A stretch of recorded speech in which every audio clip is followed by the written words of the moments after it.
Because she wanted a yoga room, my daughter-in-law kicked me out into a blizzard. We need space. Go to a shelter. My son just looked down in shame. They had no idea I had just inherited a $50 million estate from a long-lost uncle. I left crying, but the next morning I bought their apartment complex with cash. I returned as their new landlord and made their lives a living hell. I'm glad to have you here. Follow my story until the end and comment the city you're watching from, so I can see how far my story has reached. I never thought my own son would watch as his wife threw me out into a blizzard. But that's exactly what happened on that bitter December evening when the snow was falling so hard you couldn't see 3 feet in front of you. I had arrived at Winston's apartment that Friday afternoon with my old leather suitcase, the same one I'd been using for 20 years. The brown handles were worn smooth from my grip, and the corners were scuffed from being placed on countless floors of bus stations and cheap motels during the lean years when I was raising Winston alone. I'd called ahead, like I always did, to make sure it was okay to visit for the weekend. "Of course, Mom," Winston had said, though his voice lacked the warmth it once held. "Aviana's got some yoga thing going on, but we'll make it work." The apartment smelled like sandalwood incense when I walked in, that cloying, sweet scent that always made my nose itch.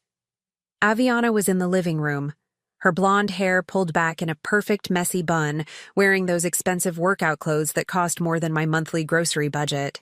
She was arranging meditation cushions on the hardwood floor, her movements precise and deliberate. "Oh," she said when she saw me, not bothering to hide the annoyance in her voice. "You're here." I forced a smile, the same one I'd been wearing around her for the past 4 years since she married my son. "Hello, Aviana. How are you, dear?" She didn't answer, just continued moving her cushions around like I wasn't there. Winston appeared from the kitchen, his hair thinning more than I remembered, wearing a button-down shirt that looked expensive, but somehow made him look smaller than he used to. "Hey, Mom," he said, giving me a quick, awkward hug. "How was the bus ride?" "Fine, sweetheart. Thank you for letting me stay the weekend." I glanced around the apartment, noting how everything had changed since my last visit 3 months ago. The walls, once a warm cream color, had been painted stark white. The comfortable old couch where Winston and I used to watch movies was gone, replaced by a sleek gray sectional that looked like it belonged in a doctor's waiting room. "Where should I put my things?" I asked, already knowing the answer would somehow be complicated. Aviana straightened up from her cushions, her green eyes sharp with irritation. "That's actually something we need to talk about." Winston shifted uncomfortably, his hands shoved deep in his pockets. I could see the muscles in his jaw working, the way they used to when he was a little boy trying not to cry. "The thing is, Mom," Aviana continued, her voice taking on that fake sweet tone she used when she was about to say something cruel, "I've been working really hard on building my yoga practice. I've got clients coming for private sessions, and I need the space to be perfect." I nodded slowly, not understanding where this was going, but feeling the familiar knot forming in my stomach that always appeared when Aviana started talking. "The guest room," she said, gesturing toward the small bedroom where I always stayed. "It has the best natural light in the apartment. I really need it for my yoga studio." The words hung in the air between us like smoke. I looked at Winston, waiting for him to say something, anything, to defend me or offer an alternative.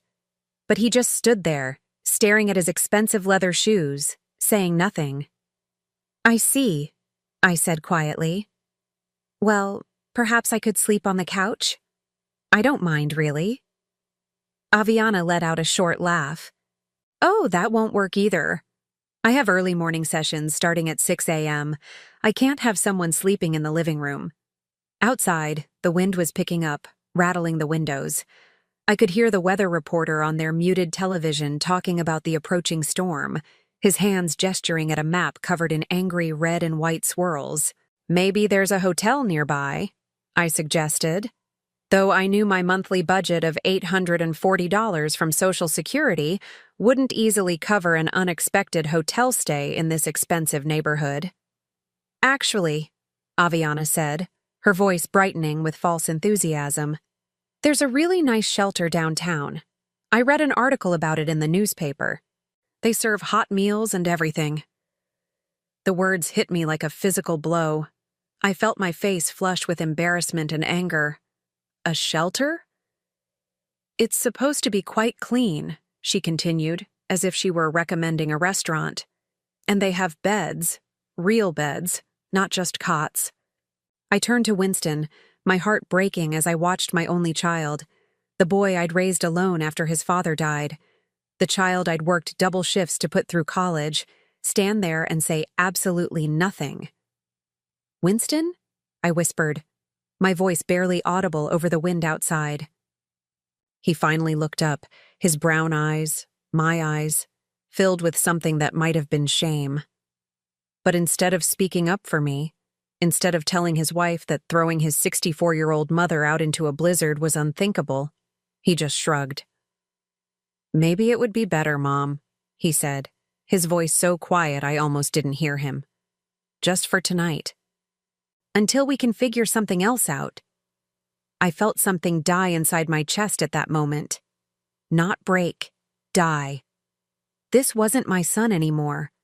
This wasn't the little boy who used to crawl into my bed during thunderstorms, or the teenager who promised he'd always take care of me when he grew up.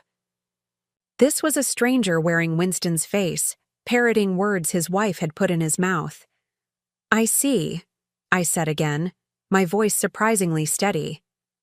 I picked up my old suitcase, the weight of it familiar and somehow comforting in this moment of complete bewilderment. Aviana was already moving toward the door, eager to get me out before the storm got worse and made her look even more heartless than she already did. The shelter's on 5th Street, she called over her shoulder. You can't miss it.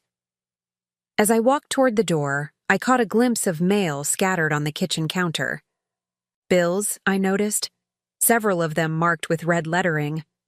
For just a moment, I saw Aviana glance nervously at the pile before quickly shuffling them out of sight. Mom, Winston called as I reached for the doorknob. I turned back, hope fluttering in my chest that he might have found his spine, that he might finally stand up to his wife and tell her this was wrong. Instead, he handed me a $20 bill. For a cab, he said, not meeting my eyes.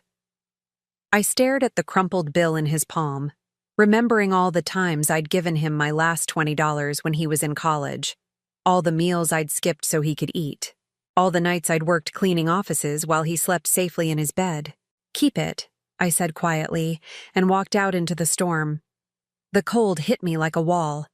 The snow was falling so heavily that I could barely see the streetlights, and the wind was driving the flakes horizontal, stinging my face and seeping through my old wool coat. I pulled my knitted hat down over my ears and started walking, not sure where I was going, but knowing I couldn't stand on their doorstep. My thin boots, bought from a discount store 2 years ago, were not made for this weather. Within minutes, I could feel the cold wetness seeping through to my socks. Each step was treacherous on the icy sidewalk, and I had to stop every few yards to wipe the snow from my glasses. I thought about the shelter Aviana had mentioned so casually, as if suggesting I spend the night with homeless strangers was perfectly reasonable. The shame burned in my chest, mixing with the cold to create a pain I'd never felt before. How had I raised a son who could watch his wife treat me this way? After walking for what felt like hours, but was probably only 15 minutes, I found myself standing in front of a 24-hour diner. The neon sign buzzed and flickered, casting pink light on the snow-covered sidewalk. Through the steamed-up windows, I could see a few customers hunched over coffee cups, refugees from the storm like me. I pushed through the glass door, grateful for the blast of warm air that greeted me. The waitress, a woman about my age with graying hair pulled back in a practical ponytail, looked up from wiping down tables. "Rough night to be out," she said, her voice kind. "Yes," I managed, my voice cracking slightly. "It certainly is."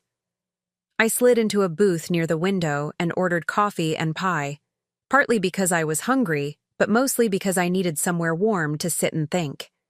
The coffee was bitter and strong, And the apple pie was clearly from a package, but it was warm and sweet and reminded me of better times. As I sat there, watching the snow pile up on the window ledge, my phone buzzed in my purse. For one foolish moment, I thought it might be Winston calling to apologize, to tell me to come back, that he'd made a terrible mistake. Instead, it was a number I didn't recognize. The warmth of the diner felt like a mockery now, artificial and temporary. Outside, the storm was getting worse, and I was 64 years old with nowhere to go, and a son who had chosen his wife's yoga studio over his own mother's basic human dignity. I answered the phone with trembling fingers, not knowing that this call would change everything. The coffee in my hands had grown cold while I stared out at the storm, my mind drifting back to a different winter night, 23 years ago. Winston was 14 then, and we were living in a tiny 2-bedroom apartment above Murphy's Bakery on the south side of town. The heat had been turned off because I was 3 weeks behind on the gas bill, and we were huddled together on the couch under every blanket we owned, watching our breath form clouds in the frigid air. "Mom, are you cold?" Winston had asked, his voice muffled by the scarf I'd wrapped around his neck.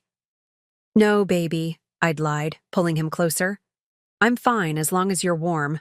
That night, I'd waited until he fell asleep, then slipped out into the snow wearing my waitress uniform and walked 6 blocks to Murphy's, where I worked the overnight shift cleaning the bakery equipment. My hands were so numb I could barely hold the scrub brush, but I earned $35 that night, enough to get the heat turned back on the next day. Winston never knew about those overnight shifts. He never knew about the nights I cleaned office buildings downtown while he slept, or the mornings I came home exhausted and made him breakfast with a smile on my face like I'd had a full night's rest. He never knew that I sold my wedding ring, the only thing of value I had left from his father, to buy him a computer for school when he was 16. All he knew was that somehow, we always managed. Somehow, there was always food on the table and heat in the apartment and money for his school supplies. Somehow, his mother always found a way. I used to be proud of that. I used to think I was teaching him something valuable about resilience and determination.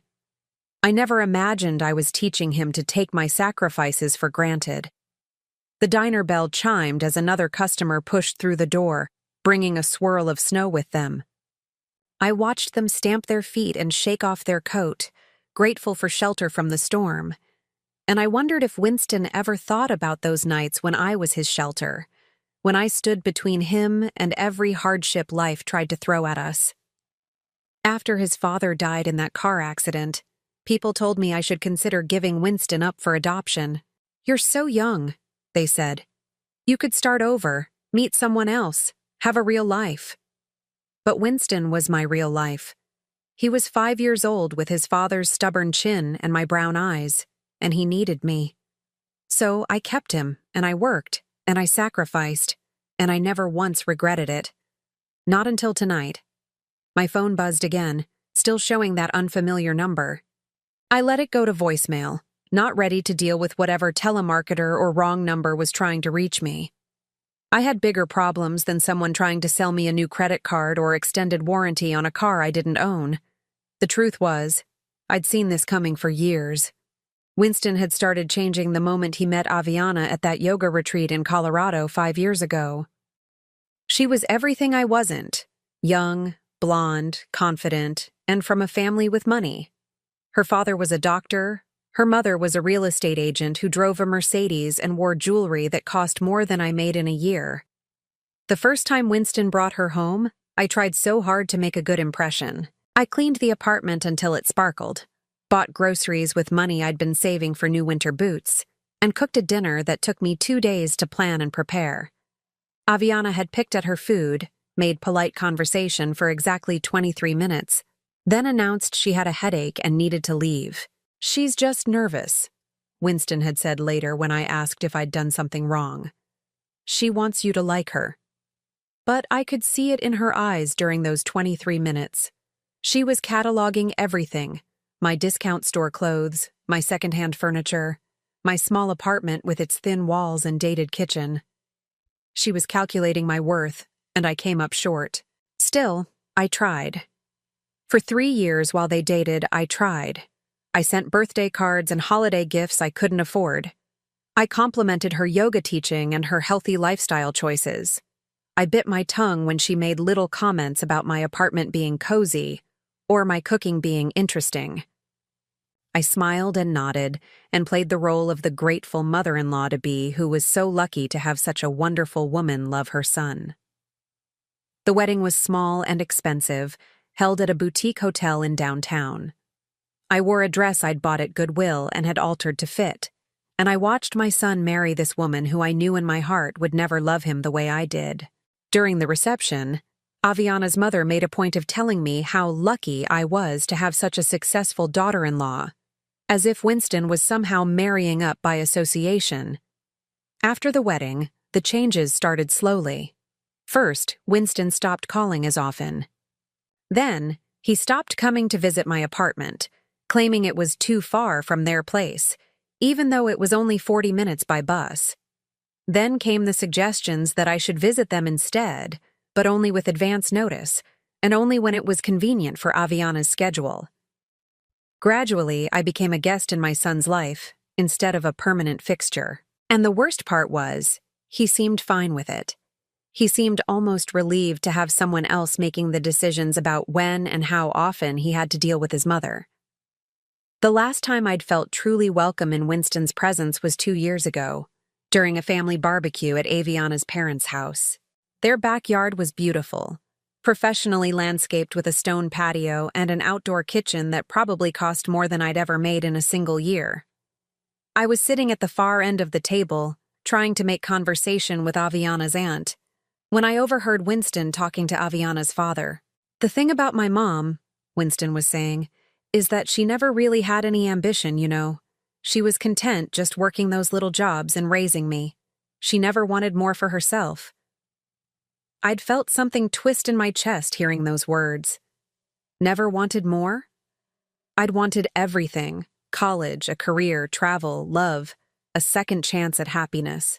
I'd wanted 1,000 things I never got because I was too busy wanting things for him instead.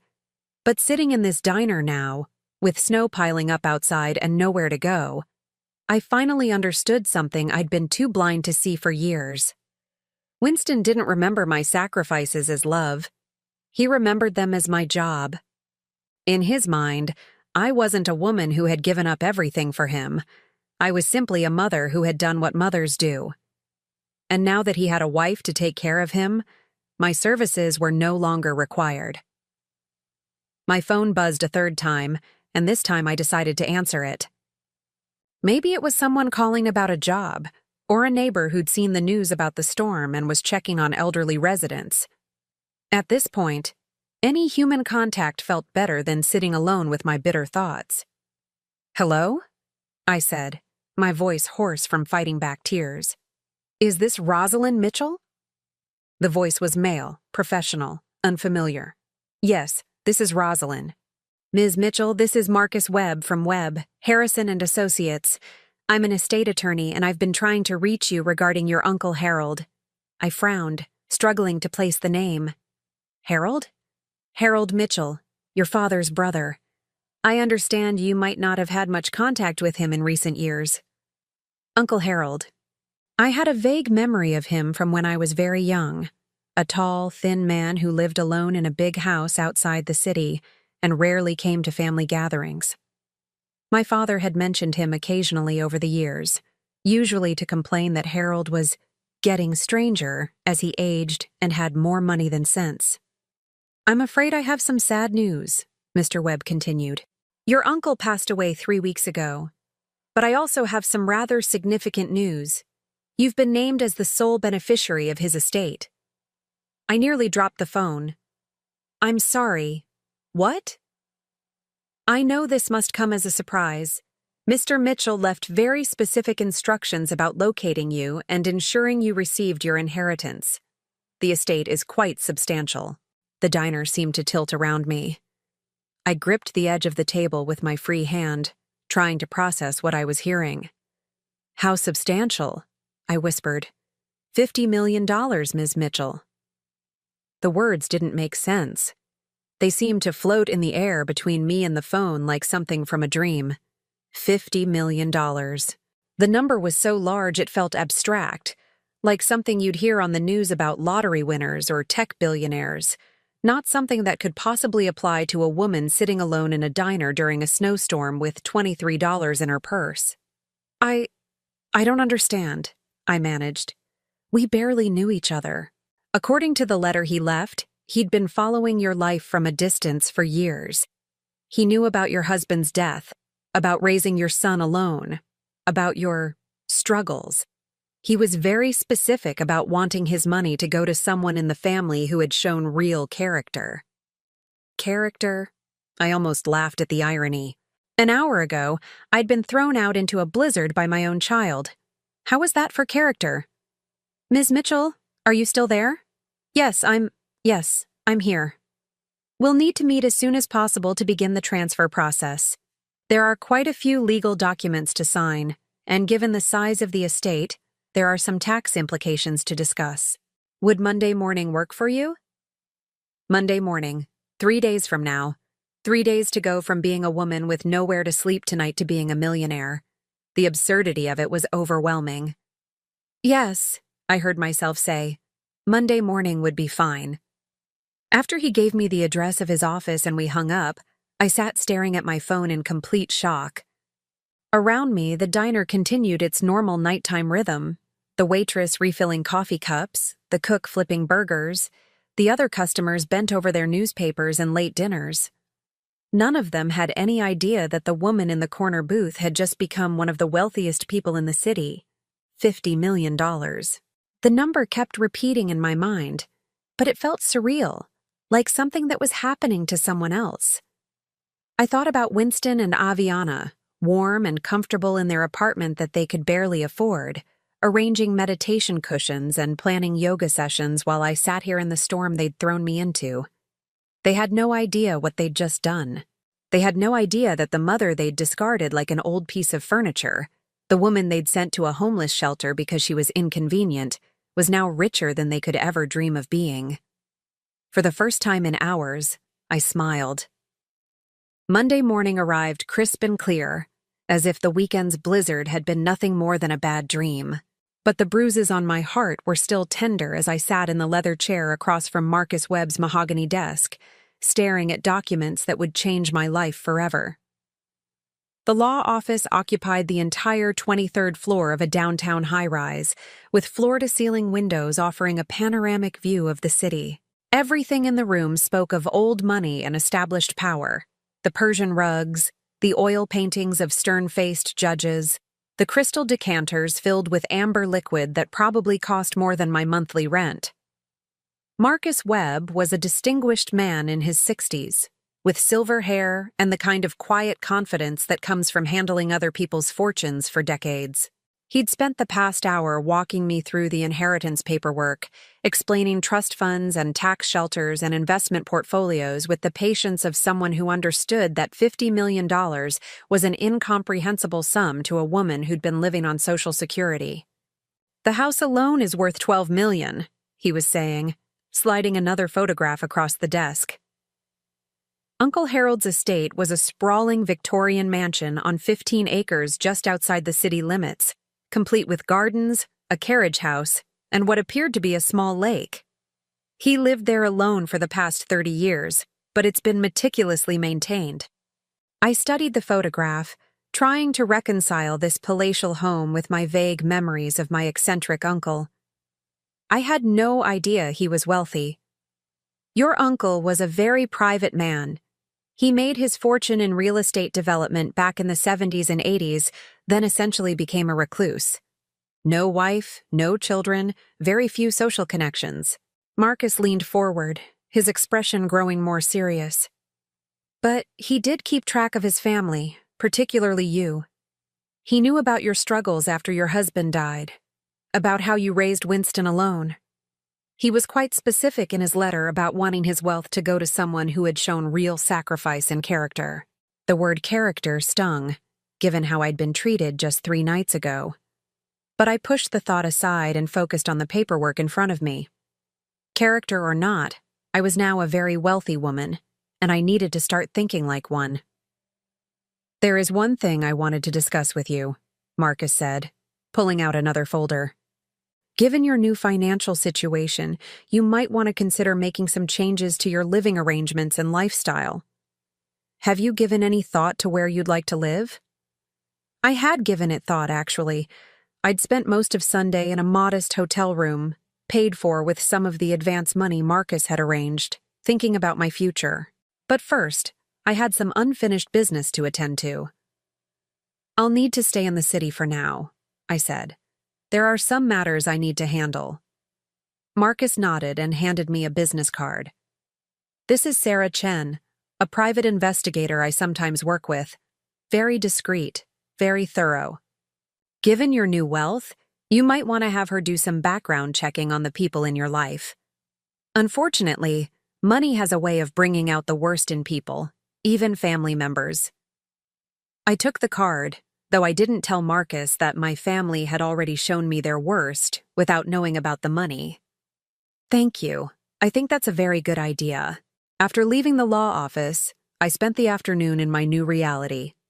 I opened accounts at 3 different banks, each requiring multiple forms of identification and verification calls to Marcus's office. I bought new clothes, not expensive designer pieces, but quality items that fit properly and didn't scream discount store. I purchased a reliable car, nothing flashy, just a dependable sedan that would start every time and keep me warm in winter. But more importantly, I called Sarah Chen. We met at a coffee shop near her office, a sleek woman in her 40s with an MBA from Northwestern and 15 years of experience in corporate investigation. I told her what I needed: a complete financial background check on my son and daughter-in-law. "Most people want to know about assets," she said, taking notes in a leather portfolio. "You want to know about debts?" "I want to know about everything, but yes, especially debts." Sarah's report came back 2 days later, and it was even worse than I'd suspected. Winston and Aviana owed $87,000 in credit card debt, spread across 11 different accounts. Their mortgage was 3 months behind, totaling $9,600 in missed payments. Aviana's yoga business was failing. She'd lost her lease on the downtown studio 6 months ago because she couldn't make the rent, and now she was trying to run private classes out of their apartment to generate income. Even that wasn't working. She had only 4 regular clients, and one of them had recently complained about noise from the neighbors and was threatening to find another instructor. Winston had been laid off from his marketing job 8 months ago and hadn't told anyone, including me. He'd been living off unemployment benefits and the occasional freelance project, but even the unemployment was about to run out. They were 2 weeks away from eviction proceedings on their apartment, and Aviana's car was about to be repossessed. As I read through Sarah's report, sitting in the living room of my new hotel suite, I felt a complicated mix of emotions. Part of me was shocked by the scope of their financial crisis. These were not small problems or temporary setbacks. Winston and Aviana were drowning. But another part of me, a part I wasn't entirely proud of, felt a cold satisfaction. They'd thrown me out into a blizzard because they needed space for yoga classes that weren't making money anyway. They'd sent me to a homeless shelter because I was inconvenient, because I represented the kind of poverty and struggle they were trying so hard to pretend they'd escaped. They had no idea how close they were to losing everything. I spent that evening walking through the neighborhood where Winston and Aviana lived, studying the area with new eyes. It was a gentrified district full of converted warehouses and trendy restaurants, the kind of place where young professionals went to feel sophisticated and urban. The apartments were expensive, but not particularly well built, and the whole area had that slightly desperate feeling of people trying very hard to appear successful. Their building was a converted textile factory, red brick with large windows and a modern glass entrance that was supposed to look industrial chic. According to Sarah's report, the building had 24 units and had been struggling financially since the developers had overestimated the rental market. Half the units were currently empty, and the management company was behind on maintenance and building improvements. I stood across the street, looking up at what I now knew was Winston and Aviana's 4th-floor apartment. I could see lights on in their windows, Probably Aviana practicing her yoga routines, or Winston sending out more job applications that would likely go unanswered. They were up there right now, probably arguing about money, blaming each other for their problems, never imagining that the solution to all their troubles was standing on the sidewalk below, the solution they'd rejected and humiliated just 1 week ago. The next morning, I called Marcus Webb. "I want to buy a building," I told him. "Certainly. What kind of property interests you? Residential, commercial, investment property?" "The Riverside Lofts on 4th Street. I want you to find out who owns it and make an offer." There was a pause on the other end of the line. "Any particular reason for that building?" "I believe it has potential." It took Marcus 3 days to track down the ownership structure and negotiate a deal. The building was owned by a small real estate investment group that had been trying to unload it for months. They were so eager to sell that they accepted my offer of $12 million without even trying to negotiate. By Friday afternoon, I was the new owner of the building where my son lived. Winston and Aviana had no idea, of course. The sale was handled through a shell company that Marcus had set up, and the management would remain the same for now. As far as my tenants knew, nothing had changed, but everything had changed. I spent that weekend in my hotel suite planning. I had Sarah pull the rental agreements and lease terms for all the units in the building. I studied the maintenance records and building expenses. I reviewed local rental rates and building codes. I was no longer just a heartbroken mother who'd been cruelly rejected. I was a businesswoman with $50 million and a very specific problem to solve. The problem was that my son and his wife had forgotten how to treat people with basic human decency. They'd become so focused on their own wants and needs that they'd lost sight of fundamental values like respect, gratitude, and compassion. They needed to be reminded of these values, and since they'd shown no inclination to learn them on their own, I was going to provide some educational opportunities. On Monday morning, I met with the building's management company. I told them I wanted to implement some improvements to increase the property value and rental income. I authorized a complete renovation of the building's common areas, starting with the lobby and mailroom. I approved new security measures, including cameras and a more sophisticated entry system. I signed off on landscaping improvements and exterior cleaning.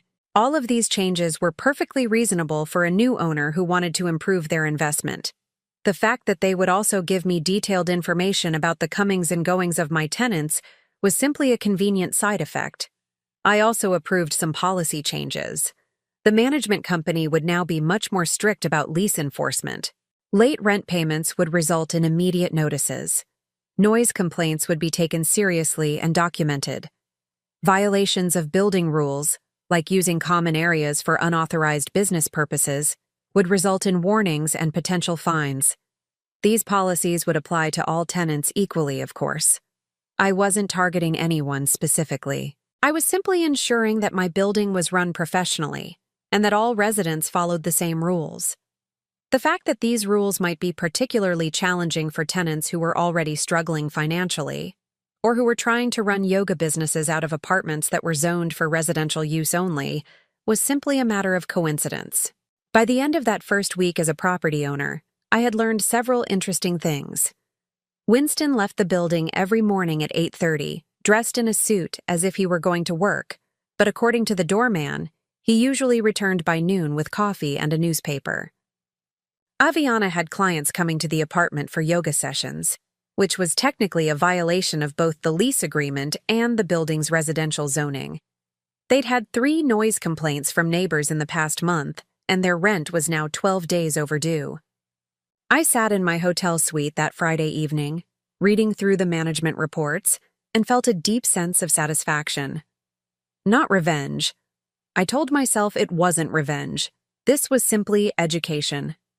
Winston and Aviana needed to learn some important lessons about consequences, about how their actions affected other people, about what happened when you treated others with cruelty and disrespect. I was simply providing them with a learning environment. My phone rang, interrupting my thoughts. The caller ID showed Winston's number. I stared at the phone for several rings, then let it go to voicemail. A few minutes later, I played the message back. "Mom?" His voice sounded strained, worried. I wanted to check on you. Make sure you were okay after that storm last week. I know things got a little heated, and Aviana feels bad about how everything went down. Maybe we could get together for coffee or something. Talk things through?" I deleted the message without calling back. The education had begun. 3 weeks had passed since I'd become the anonymous owner of the Riverside Lofts, and the changes were already beginning to show. What Winston and Aviana didn't know was that their new landlord was watching every move they made, documenting every rule violation, and slowly tightening the screws on their comfortable little world. I'd established a routine of visiting the building twice a week, always in my new car with tinted windows, always at different times of day. I told myself I was simply monitoring my investment, ensuring the management company was doing their job properly. But the truth was more complicated than that. I was studying Winston and Aviana the way a scientist studies lab rats, observing their behavior as their environment became increasingly hostile.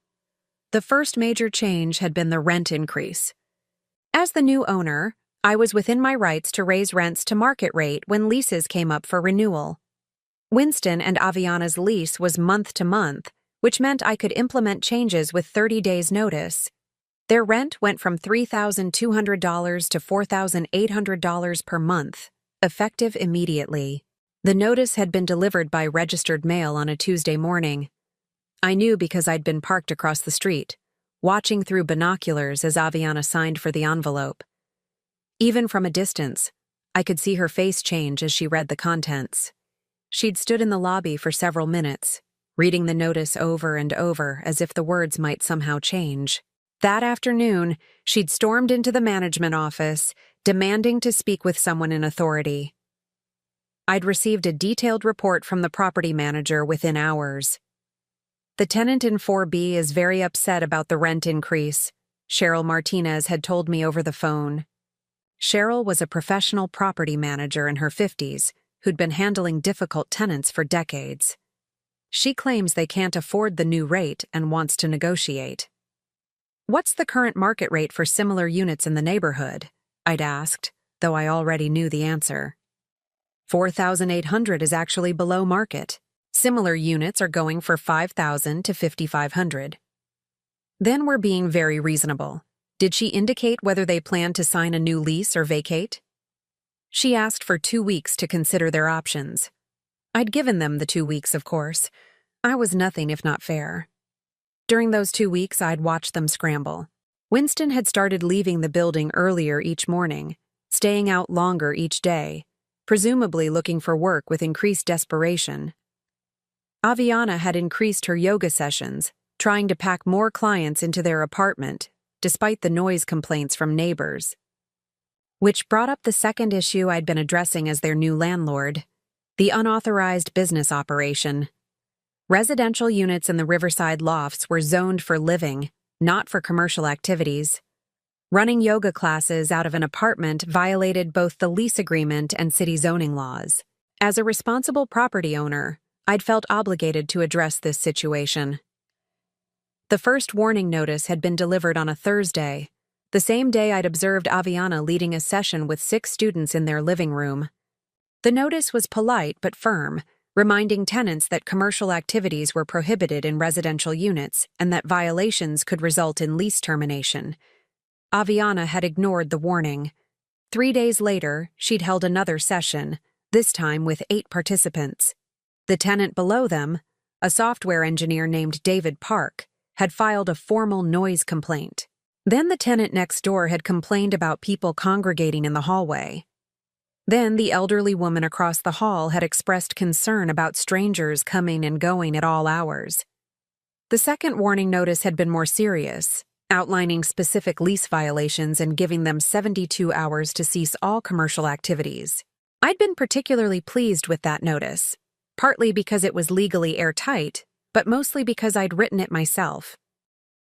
Cheryl had been surprised when I'd requested to personally draft the tenant correspondence, but I'd explained that as a new property owner, I wanted to establish clear communication standards. She'd been happy to let me handle the administrative details. Reading my own words on official letterhead, knowing that Winston and Aviana were reading them in their apartment while struggling to figure out how to pay their increased rent, had given me a satisfaction I hadn't felt in years. The third change I'd implemented was enhanced security monitoring. As a responsible landlord, I'd installed cameras in all common areas: the lobby, hallways, mailroom, and entrance. The cameras were primarily for security purposes, but they also happened to provide detailed records of tenant activities. For instance, I now knew that Winston was lying about having a job. He left every morning in a suit and tie, but the lobby cameras showed him returning within 2 hours carrying fast food breakfast and newspapers. He spent his days in the apartment, probably sending out resumes and scrolling through job listings while pretending to Aviana that he was employed. I knew that Aviana had only 3 regular yoga clients now, down from the 6 she'd had a month ago. 2 clients had stopped coming after receiving noise complaints from other tenants. One had switched to a different instructor after Aviana had to cancel several sessions due to building maintenance issues. Maintenance issues I'd specifically scheduled during her usual class times. I knew they'd been fighting. The cameras couldn't pick up audio, but body language spoke volumes. I'd watched them argue in the lobby after receiving the rent increase notice. I'd seen Aviana throw what appeared to be bills at Winston in the hallway outside their apartment. I'd observed Winston storming out of the building at 11:30 on a Wednesday night, only to return 3 hours later looking defeated. Most importantly, I knew they were falling behind on everything. Their rent was now 26 days overdue. Their car payment was late. I'd seen the repossession notice taped to their vehicle in the building's parking garage. Aviana had started working at a coffee shop downtown, something she'd apparently tried to hide from her yoga clients by wearing a baseball cap and taking the service elevator. All of this information came to me through perfectly legal and ethical channels. I was simply being a diligent property owner, monitoring my investment, and ensuring my tenants were fulfilling their obligations. The fact that these activities happened to be causing considerable stress for Winston and Aviana was simply a natural consequence of their poor financial planning and dishonest behavior. On a cold Thursday afternoon in early January, I was sitting in my car across from the building when I saw something that made my pulse quicken. A man in a gray suit was posted signs in the lobby: eviction notices. I waited until he left, then walked into the building as if I were visiting another tenant. The notices were there in black and white. Winston and Aviana had 72 hours to pay their outstanding rent of $9,600 or vacate the premises. $9,600, exactly 2 months' rent at the new rate. I felt a complex mix of emotions as I read their names on the eviction notice. Part of me felt guilty for orchestrating their downfall so methodically, but a larger part of me felt vindicated. This was justice, not revenge. This was what happened when people treated others with cruelty and disrespect. This was what happened when you threw your mother out into a blizzard because she was inconvenient. That evening, my phone rang again. Winston's number. This time, I answered. "Mom?" His voice was shaky, desperate. "Thank God you picked up. I've been trying to reach you for weeks." "Hello, Winston." My voice was calm, neutral. "Listen, I need to talk to you. Something terrible has happened. Aviana and we're in real trouble." "What kind of trouble?" "Financial trouble. Big financial trouble. We're about to lose our apartment, and I don't know what to do." I let the silence stretch between us, waiting to see what he would say next. "The thing is," he continued, his words coming out in a rush, "our rent got raised, and Aviana's business hit some snags, and I've been having trouble finding work." More silence from me. I wanted to hear how he would ask for help. I wanted to know if he would acknowledge what he'd done to me, or if he would simply expect me to rescue him without any recognition of how he'd treated me. "I was wondering," he said finally, "if maybe you could loan us some money, just temporarily, just until I find a new job and we get back on our feet." "How much money, Winston?" "Well, we need about $10,000 to cover the back rent and late fees. maybe another $5,000 for other bills. But we'd pay you back, I promise, as soon as things turn around. $15,000. He was asking me for $15,000 just 3 months after his wife had thrown me out into a storm and suggested I stay at a homeless shelter. That's a lot of money, Winston. I know, and I wouldn't ask if we weren't desperate. But Mom, they're going to evict us. We have nowhere else to go. The irony was almost too perfect. 3 months ago, I'd had nowhere to go, and he'd watched his wife send me out into a blizzard. Now he was the one with nowhere to go, calling the mother he'd abandoned to rescue him. Have you tried asking Aviana's parents? I asked. They cut us off. They said we were being financially irresponsible and they weren't going to enable us anymore. So even Aviana's wealthy parents, who'd always looked down on me as poor and unsophisticated, had more sense than to throw good money after bad.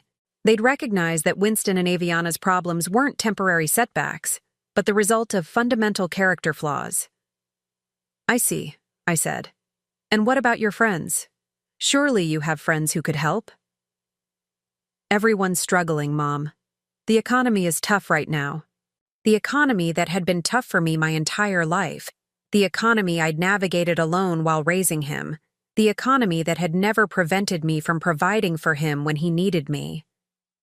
Winston, I said finally, I need to think about this. It's a lot of money, and I'm on a fixed income. I know, and I'm sorry to put you in this position, but you're the only family I have left. Family. The word tasted bitter in my mouth. I was family when he needed money, but I hadn't been family when he'd needed courage to stand up to his wife. I'll call you back, I said, and hung up. I sat in my hotel suite that night, looking out at the city lights, thinking about power and justice, and the strange ways life circles back on itself. Winston had asked me for $15,000, not knowing that I could write him a check for $50 million without affecting my lifestyle at all. But money wasn't the issue. Character was the issue. 3 months ago, when I'd needed shelter from a storm, he'd chosen his wife's yoga studio over my basic human dignity. Now that he needed shelter from the storm of his own making, he expected me to choose his comfort over my own sense of justice. Some lessons I'd learned could only be taught through consequences. I didn't call him back that night, or the next day, or the day after that. 72 hours later, Winston and Aviana were evicted from their apartment, their belongings stacked on the sidewalk like a garage sale nobody wanted to buy. I watched from my car as they loaded what they could fit into their aging sedan, arguing about what to take and what to leave behind. Aviana was crying, probably from frustration and humiliation. Winston looked shell-shocked, like a man who couldn't understand how his life had fallen apart so quickly.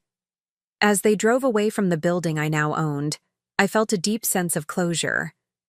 Not satisfaction exactly, but something more profound. Justice, perhaps. Or maybe just the understanding that actions have consequences, even when those consequences take months to unfold. They still didn't know that their mysterious new landlord was the woman they'd thrown out into the snow. They still didn't know that every rule violation and rent increase and policy change had been carefully orchestrated by someone who understood exactly how it felt to be discarded and forgotten. But they were learning something important, that the world could be a cold and unforgiving place when you found yourself with nowhere to go and no one willing to help. It was a lesson I'd hoped never to teach my own child. But some lessons, apparently, could only be learned the hard way. 2 weeks after their eviction, Winston and Aviana were living in a cramped studio apartment above a Chinese restaurant on the other side of town. The smell of fried rice and soy sauce seeped through the floorboards day and night, and the neon sign from the restaurant below cast red and yellow shadows across their walls until 3 in the morning. The rent was $800 a month, all they could afford, and the landlord had demanded first month, last month, and a security deposit up front. I knew all of this because I'd been following their situation closely. Not stalking. I wasn't a stalker. I was simply keeping track of former tenants who'd caused problems in my building. It was good business practice to monitor people who'd violated lease agreements in case they tried to rent from me again in the future. At least, that's what I told myself. Sarah Chen, my private investigator, had been providing regular updates on their circumstances. Winston had finally found part-time work at a telemarketing company, making cold calls to sell extended warranties on household appliances. He was earning $12 an hour for 25 hours a week, bringing home roughly $1,200 a month before taxes. It was honest work, but it was also the kind of soul-crushing job that slowly eroded your sense of self-worth with every rejected phone call. Aviana had given up on teaching yoga entirely. The stress of the eviction and their financial collapse had destroyed her confidence, and she'd lost her remaining clients. She was now working full-time at 2 different coffee shops, pulling double shifts 6 days a week just to help cover their basic expenses. Her hands, which used to be soft and manicured for her yoga practice, were now stained with coffee and cracked from constant washing. But what interested me most was how their relationship was deteriorating under the pressure. According to Sarah's surveillance reports, they were fighting constantly. Not just disagreements or heated discussions, but screaming matches that their thin-walled neighbors complained about regularly. Aviana blamed Winston for losing his job and lying about it for months. Winston blamed Aviana for her failed yoga business and her refusal to consider practical career options earlier. Both of them seemed to blame some mysterious conspiracy for their sudden run of bad luck. They'd spent weeks trying to figure out who was behind their eviction. Winston had contacted 3 different lawyers, but none of them had been willing to take their case once they learned the full details. The rent increase had been legal. The eviction notice had been properly served. All building policies had been clearly stated in their lease agreement. They had no legal recourse against their former landlord. Aviana had become obsessed with the idea that someone was deliberately sabotaging them. She'd convinced herself that one of her former yoga clients, probably someone jealous of her success, had somehow bribed their landlord to get them evicted. It was a ridiculous theory with no basis in reality, but it gave her something to focus her anger on besides their own poor choices. Winston, meanwhile, had developed his own conspiracy theory. He believed his former boss had blacklisted him throughout the marketing industry, preventing him from finding decent employment. He'd convinced himself that his unemployment was the result of professional sabotage rather than the simple fact that he'd been laid off during a corporate downsizing and didn't have the skills or experience to compete in a tough job market. Neither of them suspected that their real problem was sitting in a luxury hotel suite across town, monitoring their every move and feeling a complicated mix of satisfaction and guilt about their suffering. The guilt was new, and it bothered me more than I wanted to admit. 3 weeks into their new living situation, Winston called me again. I'd been expecting the call. Sarah had reported that they were already behind on rent at their new place, and their credit cards were maxed out. They were approaching complete financial collapse, and I was still the only person in their lives who might be able to help them. "Mom," he said when I answered, his voice hollow with exhaustion. "I know you're probably busy, but I really need to talk to you." "About what, Winston?" "About everything. About what happened that night with the storm. About how Aviana and I have been struggling. About how I've been a terrible son." The last part caught me off guard. In all his previous calls, Winston had focused on their financial problems without acknowledging the deeper issues between us. This was the first time he'd admitted that our relationship was damaged. "Go on," I said, settling back in my hotel room chair. "I keep thinking about that night," he continued, his voice cracking slightly. "About how we made you leave during the storm. About how scared you must have been, walking around in the snow with nowhere to go." I closed my eyes, remembering the bite of the wind, the feeling of snow soaking through my inadequate boots, the humiliation of being discarded like garbage by my own child. "It was a difficult night," I said quietly. "I should have stood up to Aviana.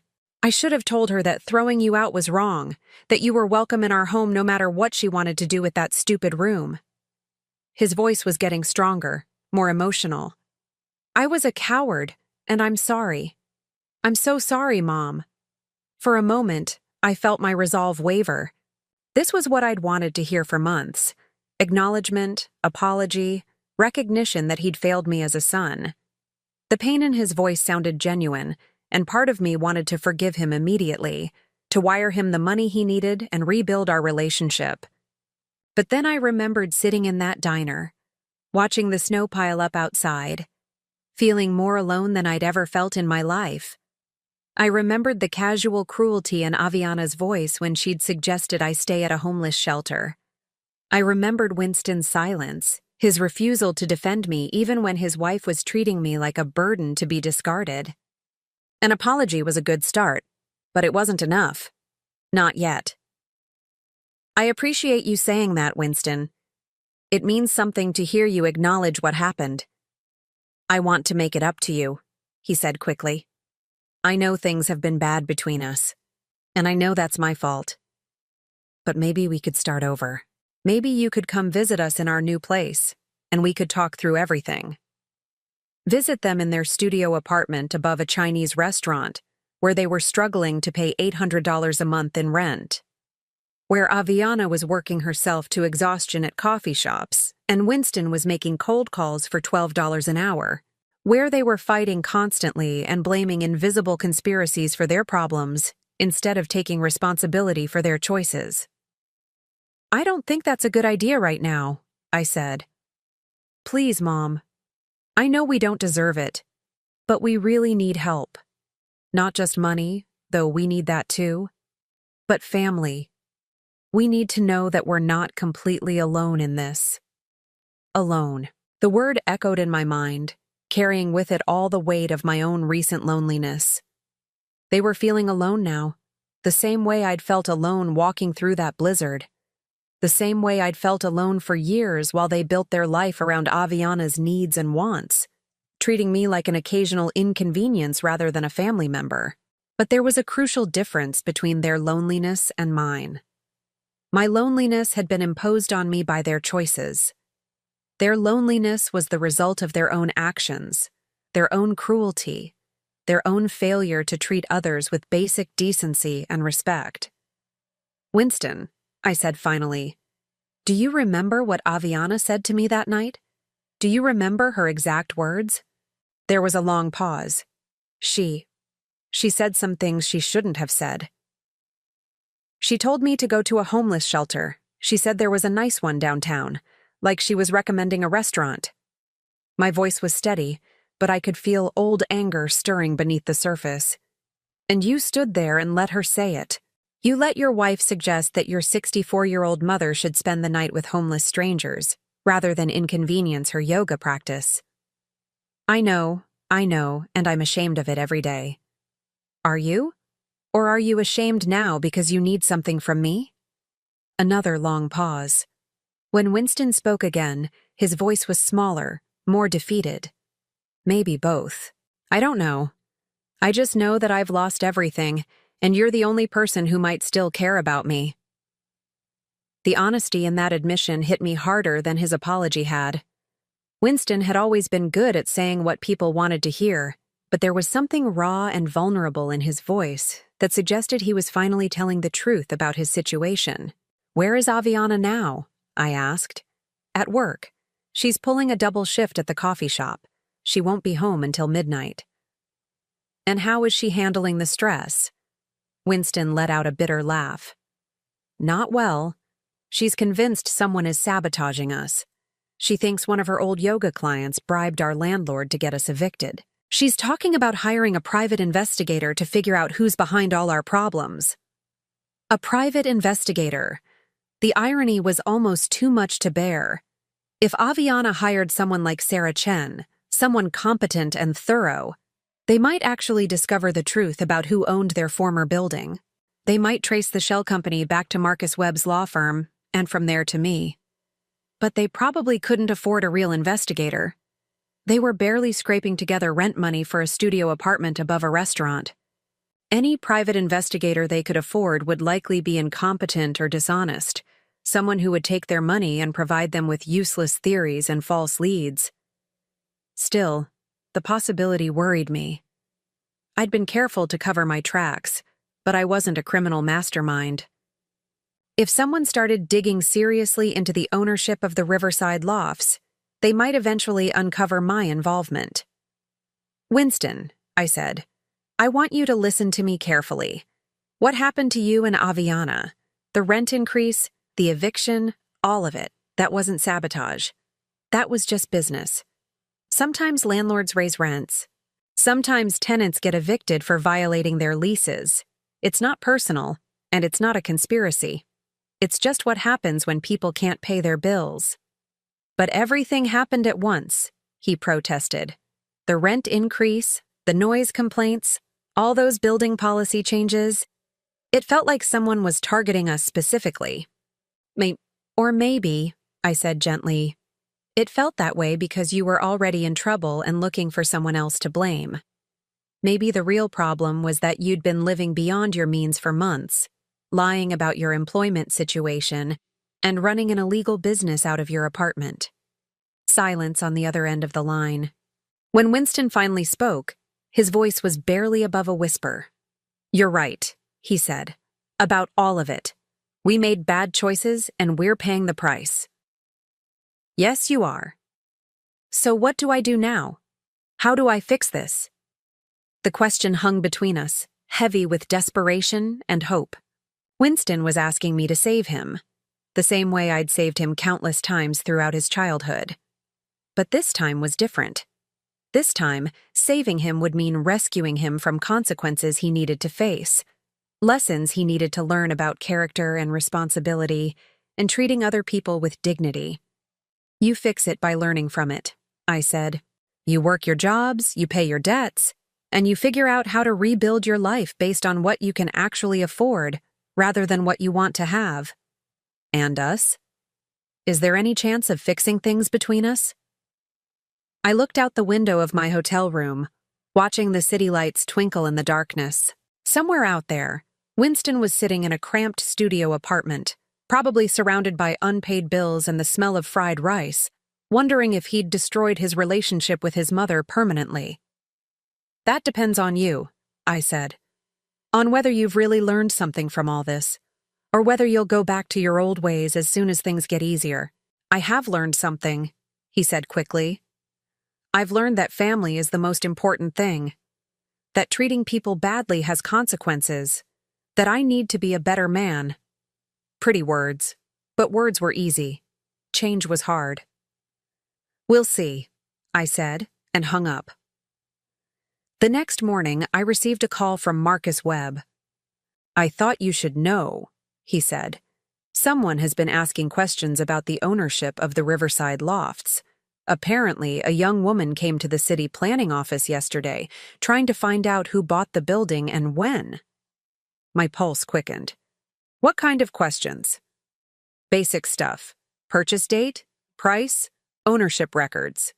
All public information, but it suggests someone is starting to investigate the sale." Aviana. She was actually following through on her conspiracy theory, trying to track down the mysterious new landlord who had destroyed her life. And if she kept digging, if she traced the ownership back through the shell company to Marcus's firm and eventually to me, the whole carefully constructed plan could come crashing down. "What do you recommend?" I asked. "Nothing dramatic. The legal structures we put in place should hold up under casual scrutiny. But if someone hires a real private investigator, someone with experience in corporate law, they might be able to piece things together." I spent the rest of the day thinking about exposure, about what would happen if Winston and Aviana discovered the truth. Would Winston understand that justice had been served? Would he see the poetic appropriateness of learning about homelessness from the woman he'd sent out into a blizzard? Or would he simply see it as confirmation that the world was out to get him, that his mother was just another person trying to destroy his happiness? Either way, I realized, the time for hiding was coming to an end. Soon, one way or another, Winston would learn the truth about what had happened to his life. And then we would discover whether he'd really learned anything at all. The meeting I'd been both dreading and anticipating finally came 6 weeks later, on a gray March afternoon, when the last of winter's snow was melting into dirty slush on the sidewalks. Marcus Webb had called that morning to inform me that Aviana had indeed hired a private investigator. Not a competent one, thankfully, but someone persistent enough to eventually trace the Riverside Loft's ownership back to my shell company. "She knows," Marcus had said simply. "Maybe not everything, but enough to cause problems. You should probably consider how you want to handle this." I'd known this moment would come eventually. Part of me had even wanted it to come. Living with a secret this large was exhausting, and there was something appealing about the idea of finally confronting Winston and Aviana with the truth about what they'd done and what it had cost them. The call came that afternoon.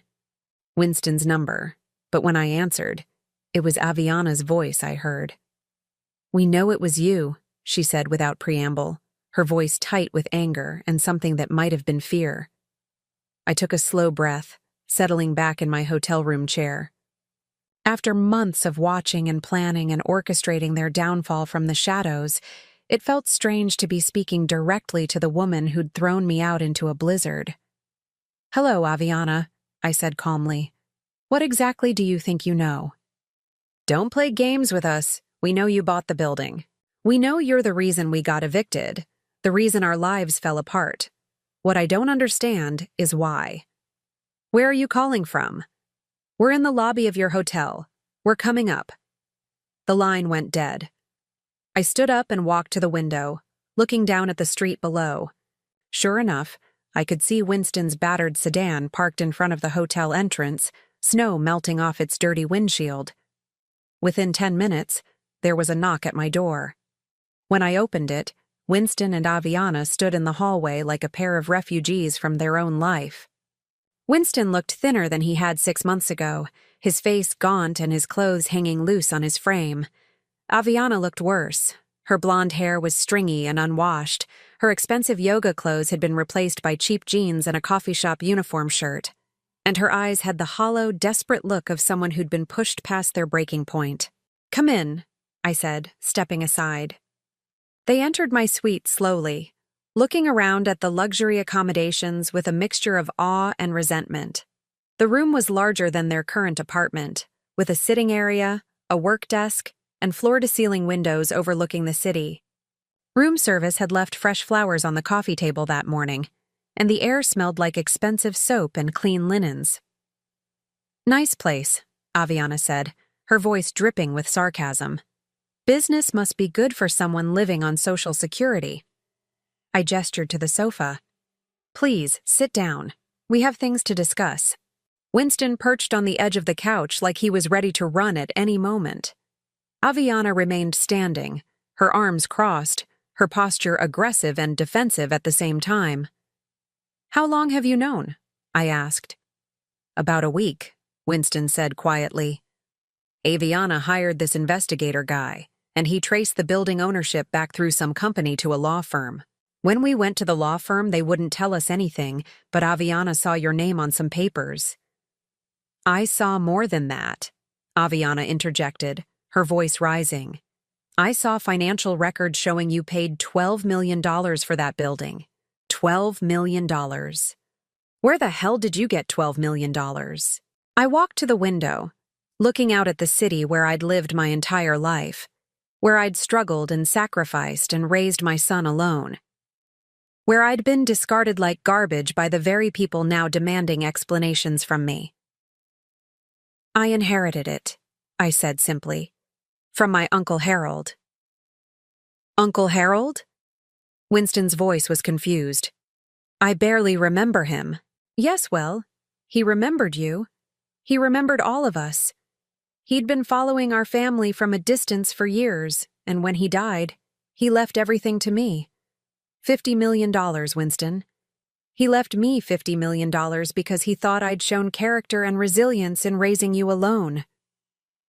The silence that followed was profound. I turned back to face them, watching as they processed this information. Winston's mouth was hanging open slightly. Aviana was staring at me like I'd just revealed I was an alien from another planet. 50 million, Winston whispered. Yes. I became wealthy 3 days after you threw me out into that blizzard. 3 days after your wife suggested I spend the night in a homeless shelter because I was inconvenient to her yoga practice. Aviana's face flushed red. That was just... We were stressed about money, and we needed the space. You were stressed about money, I said, my voice still calm. So you solved the problem by making your stress into someone else's emergency. You took your financial problems and turned them into my housing crisis. We didn't know about the inheritance, Winston said desperately. If we'd known you had money, obviously things would have been different. Would they? I tilted my head, studying his face. You think the problem was that you didn't know I was wealthy? The problem, Winston, was that you knew I was your mother, and you let your wife treat me like trash anyway. It wasn't like that, Aviana protested, but her voice lacked conviction. It was exactly like that. I sat down in the chair across from them, my movements deliberate and controlled. You wanted my room for yoga classes that weren't making money anyway. You wanted me gone so you could pretend your life was more elegant and sophisticated than it actually was. And when I pointed out that there was a blizzard outside, you told me to go to a shelter. We made a mistake, Winston said, his voice cracking. A terrible mistake. But Mom, you destroyed our lives over it. You made us homeless. You ruined Aviana's business. You cost me my relationship with my wife. I didn't destroy anything, I said firmly. I simply stopped enabling you to live beyond your means. Your rent was increased to market rate. Your lease violations were enforced according to building policy. Your eviction was the result of your failure to pay rent, not any action I took against you personally. But you knew what would happen, Aviana said, tears starting to form in her eyes. You knew we couldn't afford the increase. You knew we'd lose everything. Yes, I knew. Just like you knew I had nowhere to go that night when you threw me out. Just like you knew it was dangerous for a 64-year-old woman to be walking around in a blizzard. But you did it anyway because my safety and dignity were less important to you than getting what you wanted. Winston buried his face in his hands. What do you want from us? An apology? Money? What will it take for you to forgive us? I want you to understand, I said. I want you to understand what it feels like to be discarded by people who should love you. I want you to understand what it means to have nowhere to go and no one to help you. I want you to understand that actions have consequences, even when those consequences take months to unfold. We understand, Aviana said quickly. We get it. We learned our lesson. Can't we just move past this? Have you? I looked directly at her. Because 6 months ago, you solved your problems by making them someone else's crisis. And right now, you're trying to solve your problems by making them my responsibility. You're asking me to rescue you from consequences you created, just like you asked me to disappear when I was inconvenient. How exactly is that different? The question hung in the air like smoke. Winston looked up from his hands, his eyes red with exhaustion and defeat. Aviana's mouth opened and closed silently, like a fish gasping for air. I don't know, Winston whispered finally. I don't know how to fix this. I don't know how to make things right between us. For the first time since they'd arrived, I felt my anger begin to soften. This wasn't the entitled, self-righteous son who'd watched his wife abuse me 6 months ago. This was a broken man who was finally beginning to understand the weight of his choices. Do you remember, I said quietly, when you were 7 years old and you broke Mrs. Patterson's window with a baseball? Winston nodded slowly. You came home crying, terrified that you were going to get in trouble, and I told you that the only way to make it right was to go to her house, admit what you'd done, and offer to pay for the damage out of your allowance. Do you remember what happened? She forgave me, Winston said. She said accidents happen, and she was proud of me for being honest about it. But you still had to pay for the window. Yes. Because forgiveness doesn't mean there are no consequences. It means that despite the consequences, the relationship can be repaired. I leaned forward, my voice gentle but firm. I can forgive you, Winston. I want to forgive you. But forgiveness doesn't mean I'm going to rescue you from learning the lessons you need to learn. So what happens now? Aviana asked, her voice small and scared. Now you rebuild your lives based on what you can actually afford rather than what you want to have. You work your jobs, you pay your debts, and you figure out how to be the kind of people others want to help rather than the kind of people who take advantage of others' generosity. And us? Winston asked. Is there still a chance for us to have a relationship?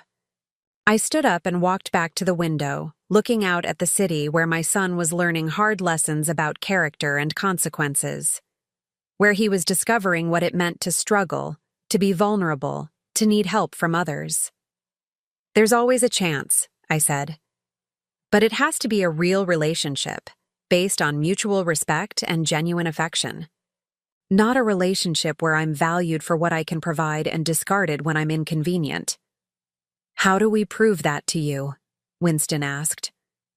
I turned back to face them, these two broken people who'd spent months learning what I'd known my entire life, that the world could be cold and unforgiving when you had nowhere to turn and no one willing to help. You don't prove it to me, I said. You prove it to yourselves. You become the kind of people who deserve forgiveness, who deserve help, who deserve love. And maybe someday, if you succeed, we can try again. Winston stood up slowly, his movements those of a much older man. Will you keep in touch? Let us know how you're doing.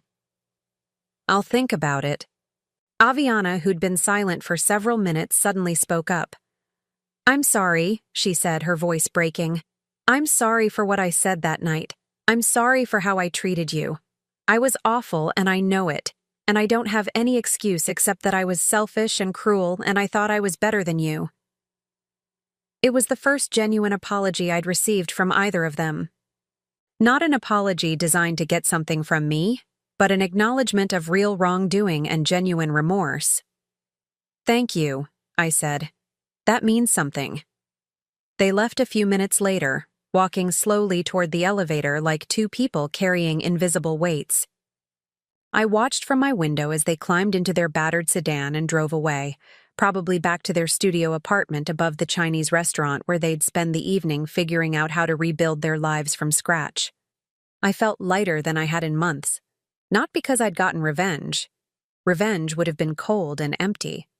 This felt like something more meaningful. Justice, perhaps. Or maybe just the restoration of natural order. Winston and Aviana had learned what it meant to be vulnerable and powerless. They'd learned that actions have consequences. They'd learned that the people you hurt today might be the people you need help from tomorrow. Whether they'd learned these lessons permanently remained to be seen. People have a remarkable capacity for forgetting hard-won wisdom when life gets easier again. But for now, at least, they understood something about character and consequences that they'd been missing their entire lives. The next morning, I called Marcus Webb and instructed him to begin the process of transferring ownership of the Riverside Lofts to a property management company. I was done playing landlord. I was done orchestrating other people's consequences. It was time to focus on my own life, my own future, my own happiness. 2 weeks later, I moved into Uncle Harold's mansion on the lake. It was too big for one person, but it was beautiful and peaceful, with gardens that needed tending and rooms that needed living in. I hired a housekeeper named Maria who taught me to cook authentic Mexican food. I bought a dog, a golden retriever named Charlie, who'd been abandoned at the animal shelter and needed a second chance. I learned to paint watercolors and took piano lessons and joined a book club with women my age who'd lived full, complicated lives and had interesting stories to share. I traveled to places I'd only read about, Italy, Greece, Scotland, and discovered that the world was full of beauty and kindness when you had the resources to access it safely. 6 months later, I received a letter from Winston. He and Aviana had separated, not bitterly, but quietly.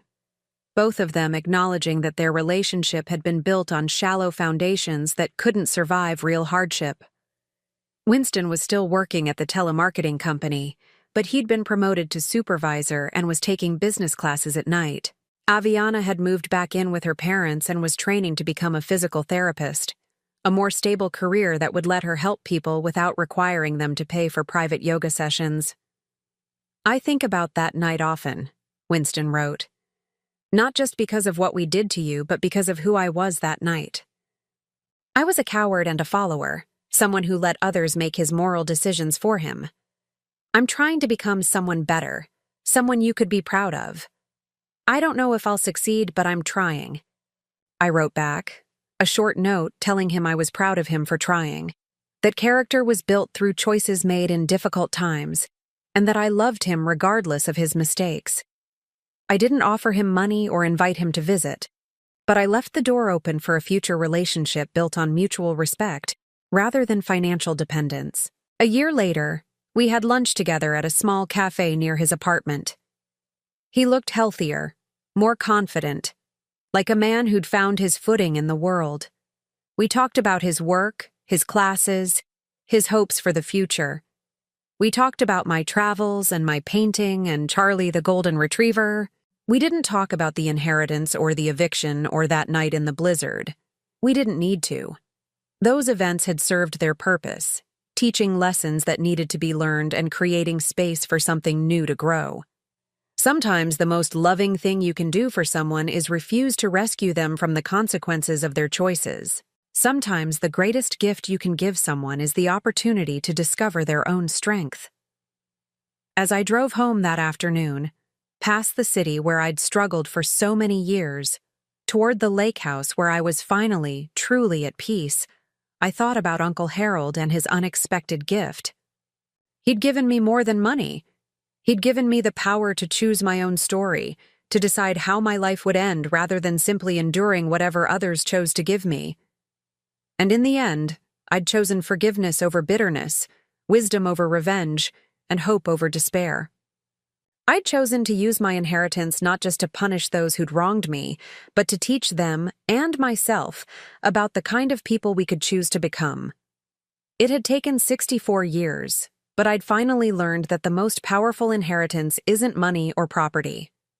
It's the understanding that you always have the power to choose who you want to be, how you want to treat others, and what kind of legacy you want to leave behind. And that knowledge, I realized, was worth more than $50 million. Now I'm curious about you who listened to my story. What would you do if you were in my place? Have you ever been through something similar? Comment below, and meanwhile, I'm leaving on the final screen 2 other stories that are channel favorites, and they will definitely surprise you. Thank you for watching until here.